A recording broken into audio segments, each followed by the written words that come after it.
Thanks for coming to a comedy show tonight. Thanks for not staying home and watching TV. I appreciate that. Yeah, I can't watch TV anymore. I can't watch TV. Here's the reason why. Every time I turn the TV on, Ryan Seacrest has a new show. Is anyone else sick of Ryan Seacrest? I just didn't mind him when he did American Idol, but now he's got a morning show, he's got a late show, he's got a radio show. That's why unemployment was so high for a while in America. Ryan Seacrest had everyone's job for about 6 months. He did my friend's taxes last week.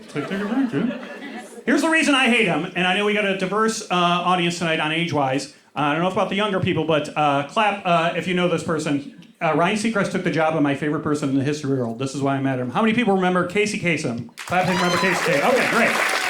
Great. If there's anyone young in here, I'll explain who Casey Kasem was. Casey Kasem used to do the American Top 40 every single week. He counted the top 40 songs. Now that's one of Ryan Seacrest's 333 jobs a week he has. Okay? But when Casey Kasem used to do it, he did this thing that Ryan doesn't do. In the middle of the countdown, Casey would do this thing called the long distance dedication. Someone I remember, it was the best thing ever, right? Here's what happened, right? A normal person like yourselves would take time out of their busy day to handwrite Casey Kasem a letter. It was before email. Handwrite him a letter, telling him a sad story. And at the end, request that he play a song for someone in hopes that that person was also listening on that day when he pulled the letter out of the desk. It was never going to happen that everyone was listening at the same time. But it was always the saddest story you ever heard, right? It always went like this. Now it's time for our long-distance dedication. Bob from Nashville writes, Dear Casey. Casey, my grandpa was my hero. He was an American hero as well. He fought in Korea and lost his leg there. But he wasn't bitter about it. In fact, he had an excellent sense of humor. I'd go over to his house on the weekends, and he'd take off his prosthetic leg and let me hide it about the house. He'd hop around for hours trying to find it, all the fun we had. After dinner, we'd go into the backyard and he'd hit me wiffle balls with it till the sun went down. Casey, last year he died, but he's still my hero. Could you please play Kenny Loggins' Footloose?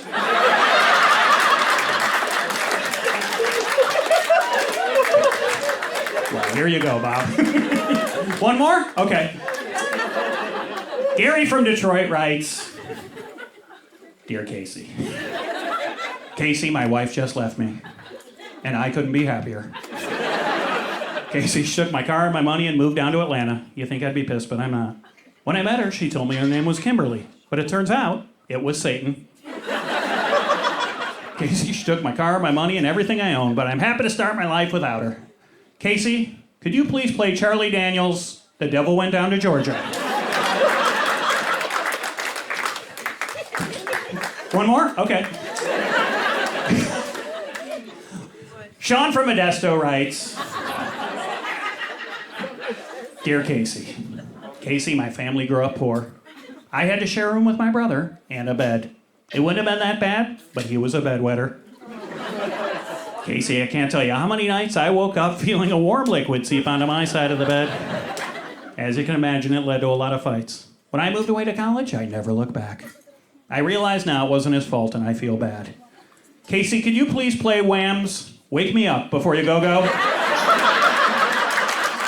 You guys have been great. I'm Steve Mazan. Thanks so much. Thanks for coming. Good night.